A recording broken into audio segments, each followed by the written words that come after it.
दोस्तों, आप लोग कैसे हैं?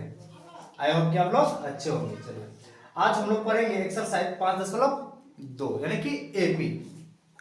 क्वेश्चन कहा है, क्वेश्चन आज होगा 9 नंबर। इससे पहले हम लोग पढ़ चुके हैं 1 से 8 तक, आज पढ़ेंगे 9 नंबर। इसमें सवाल कहा है, यदि किसी एपी का तीसरे और 9वें पद दे के रखा है 4 और -8 है, तो इसका कौन सा पद शून्य होगा?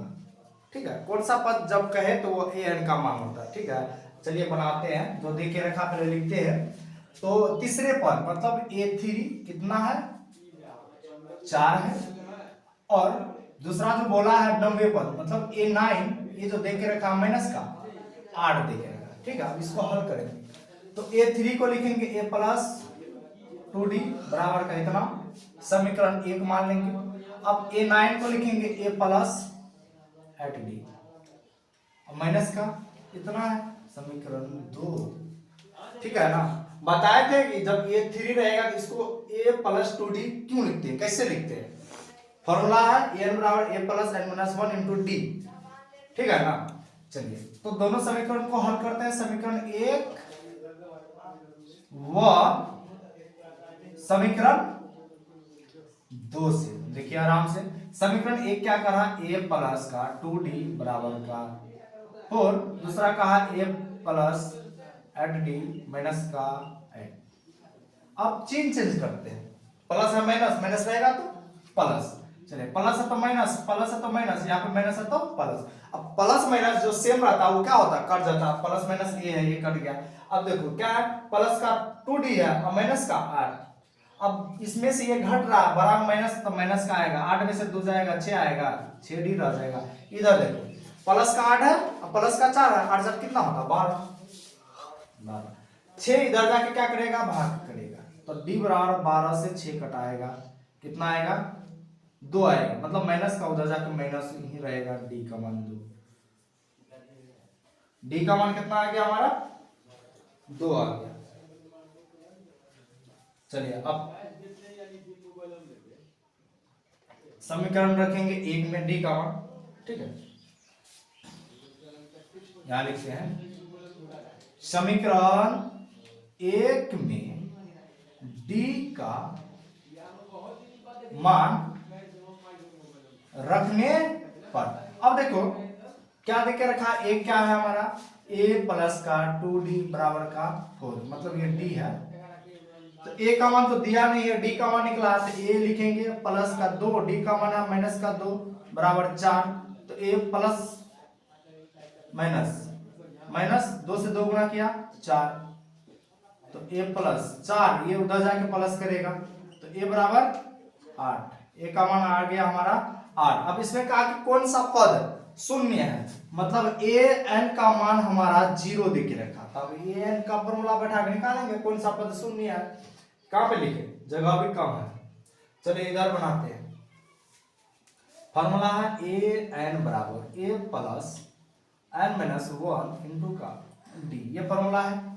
इधर बनाते हैं, a n का मान यहाँ पे शून्य निकला है। कौन सा पद शून्य का, तो यहाँ पे शून्य दे देंगे। ठीक है, बराबर है बराबर, a का मान कितना है यहाँ पे 8 है। चलिए 8 देते हैं, प्लस है, उसके बाद n का मान नहीं है, n माइनस 1 ले लेते हैं। d का मान आया माइनस का 2। यहाँ तक कंप्लीट। अब देखो ये जो 8 है प्लस का, इस बार जाके माइनस हो जाएगा, तो माइनस का 8 आ जाएगा बराबर n माइनस 1 इंटू में 2 है, 2 जाएगा इधर फिर भाग करेगा, तो माइनस का 8 बट्टे का माइनस 2 बराबर n माइनस 1 रहेगा। माइनस माइनस कट गया, 2 चौका 8, 4 मतलब 4 बराबर n माइनस 1। माइनस का 1 है बराबर का, इस पर आएगा तो प्लस करेगा, तो n बराबर 4 प्लस का 1 कर देगा, तो n बराबर 5 हो जाएगा। ठीक है, ये आ गया हमारा आंसर। देख लीजिए आया समझ में। चलिए देखिए अगला 10 नंबर होगा। 10 नंबर में कहा है कि किसी एपी का 17वां पद उसके 10वें पद से 7 अधिक है, तो इसका सर्वांतर ज्ञात करें। सर्वांतर मतलब क्या बोला है कि डी निकाले। ठीक है, आइए निकालते हैं सर्वांतर। 17वें पद मतलब a 17 और उसके 10वें पद से कितना अधिक बोला है, 7 अधिक बोला है। अधिक मतलब प्लस हो जाएगा। अब इसको लिखेंगे a प्लस का 16d बराबर, इसको लिखेंगे a प्लस का 9d प्लस का 7। अब देखो इस सारा को इस पार लेके आ जाएंगे, ये दोनों को इस पार लेके आ जाएंगे, इधर होगा a प्लस 16d, ये जो आएगा इधर माइनस का हो जाएगा a, ये जो आएगा इधर माइनस का हो जाएगा 9d, अब बराबर 7 हो जाएगा।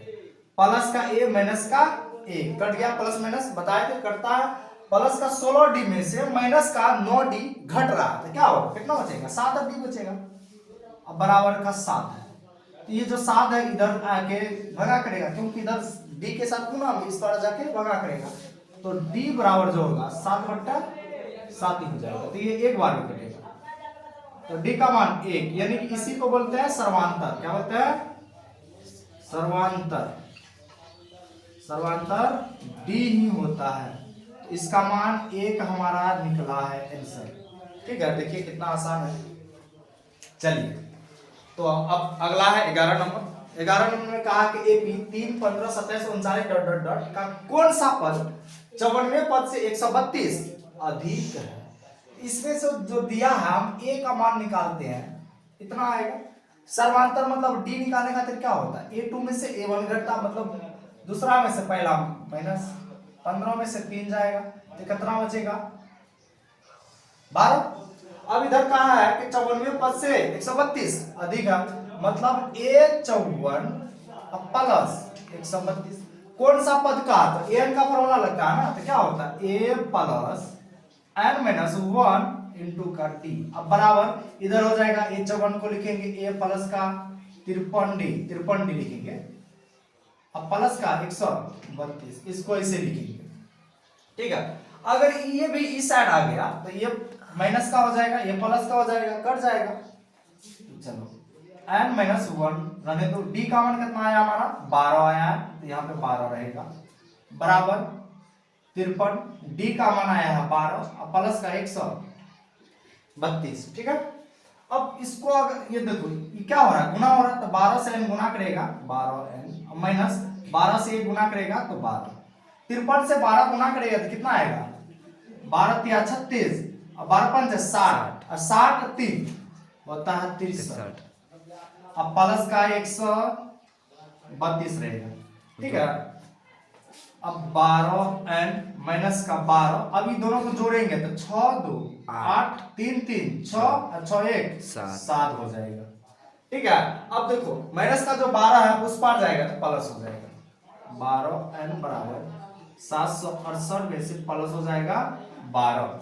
ठीक है, 12n बराबर, अब प्लस करने में कितना 8 2 10 के 0 हंसिले 6 7 हंसिले गया 8 हो गया 7 780 हो गया।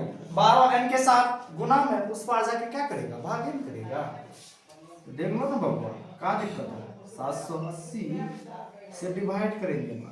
चलो तो 12 छा के 72 बच्चा 6 0 60 और 12 पंचे 60, यानी कि जो कटाए हम n का मान कितना दिया 780 को 12 से डिवाइड किए तो ये 65 बार में कट गया, 12 छक 72 बचा 0 हो गया 60, 12 पंच 60, यानी कि n का मान हो गया 65, 65वां पद होगा हमारा आंसर।